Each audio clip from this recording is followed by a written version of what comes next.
Today's Spooky Spots, we're having a look at the McFarlane Monsters Series 2. This is the Twisted Land of Oz, Dorothy. Not only is Dorothy not in Kansas anymore, but this certainly is not the Dorothy that we are come to expect. This is McFarlane's dark spin on the main character of the Land of Oz, or, of course, the Wizard of Oz. Down below contains mature themes. Yeah, I would say so. Recommended for ages 15 and over. Includes Chapter 1 of the Twisted Land of Oz mythology. Spin around the back of the package. McFarlane's Toys' second monster series is based on the L. Frank Baum novel, The Wonderful Wizard of Oz. The classic characters in this book receive a bit of a twist, and then some, in this series. An artistic interpretation of what could have been in an alternate Wizard of Oz universe. Above you have the wizard, right above there, and then below you have the lion, the scarecrow, the Tin Man. Actually, this is the wizard down below as well, Toto, and Dorothy. It's to note as well that the Dorothy that's pictured down below is a shrouded version of Dorothy there as well, because I don't think this one comes with a shroud. This is the more risque Dorothy. Something also available too, and Spot was unable to pick it up just by the fact it was so expensive, was the Flying Monkeys and Munchkin with an alternate final chapter. Now this one was only available to club members through the Spawn store at www.spawn.com, but yeah, didn't get a chance to pick that up. But we are going to be having a look for this month of Spottober, all the figures that you see up at the top there, all of them. So stay tuned for that. Spot's going to take a very terrifying break. Socrates and I will be back as we have a look at the first figure from the McFarlane Monsters Series 2 Twisted Land of Oz. We're going to have a look at Dorothy. There's more heading your way, guys. Don't go anywhere.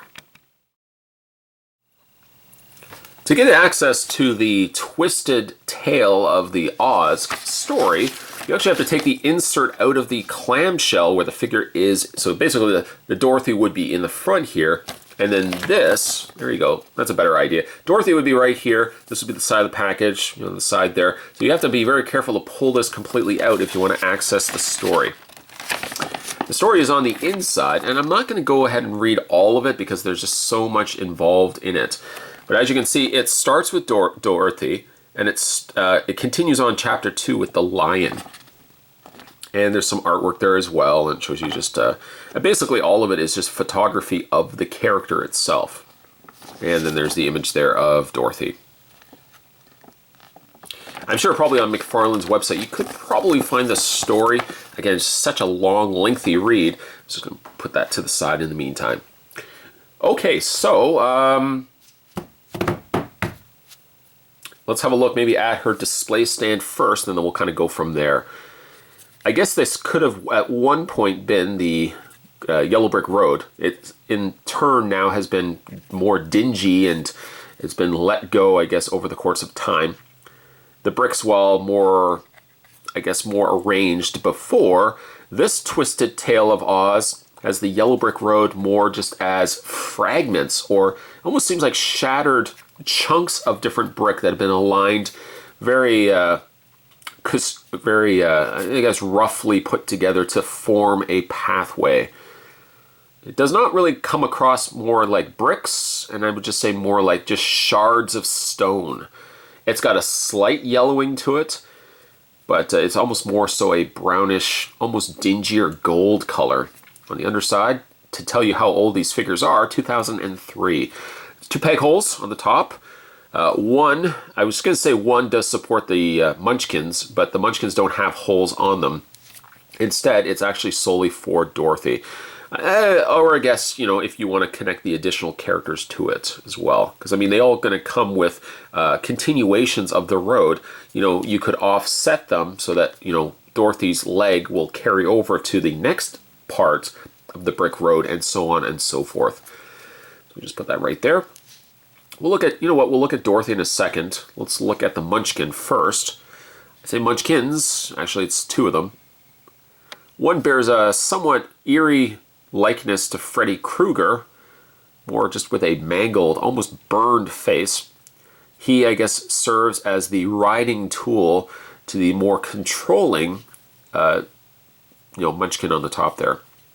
It kind of reminds me of one of the lunatics from Thundercats, which is funny because I just finished doing a look at the new Mattel Thundercats Lino, so I'm kind of just got the still lunatics mindset in mind. Spot's also battling a bit of a cold, so do bear with me as well. The coloring on them, a very primary flesh tone, broken up a little bit by colorings such as the brown and the hair. He also kind of looks like the lead singer of Prodigy.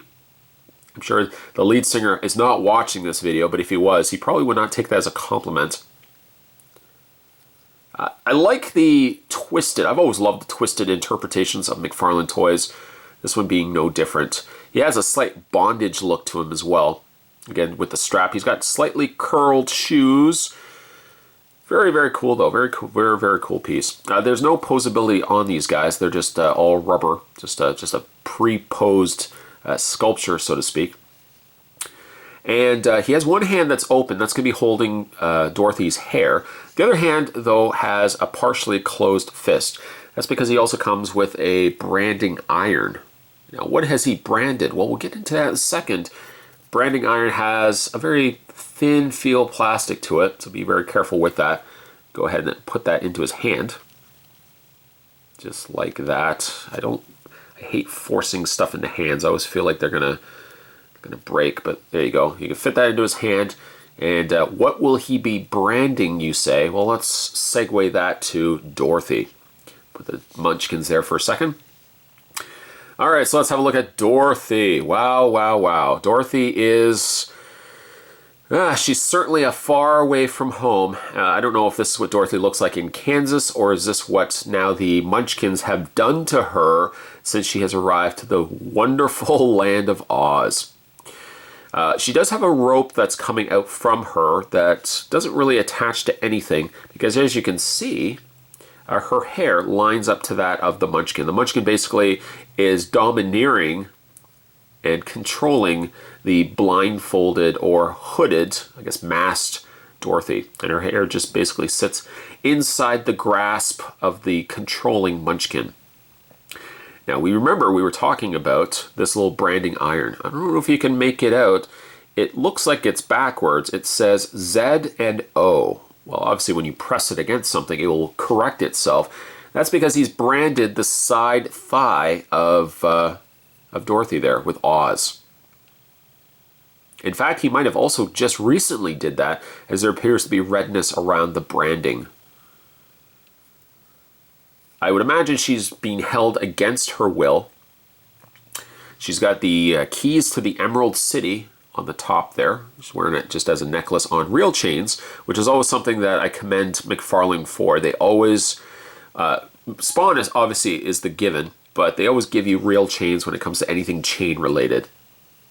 Her arms are constricted and bound, almost to the stress of her restraints. You can see like even the back skin area is very tightly bound. One arm is extended out, not really reaching for anything per se, while the other arm is running straight down there. It looks like there's a little cog that I would imagine they've put her arms into, and then they just tighten it. That's added to the stress of holding her back in bay. She is very scantily clad, as you can see as well. Let's have a look at her face. Her face is interesting. It reminds me of very much like the Miss Muffet that we've also looked at from the Twisted Fairy Tales. Dorothy is unaware of what's going on right now. Again, she's been bound. What looks to be possibly a leather or skin bandage or covering over her eyes.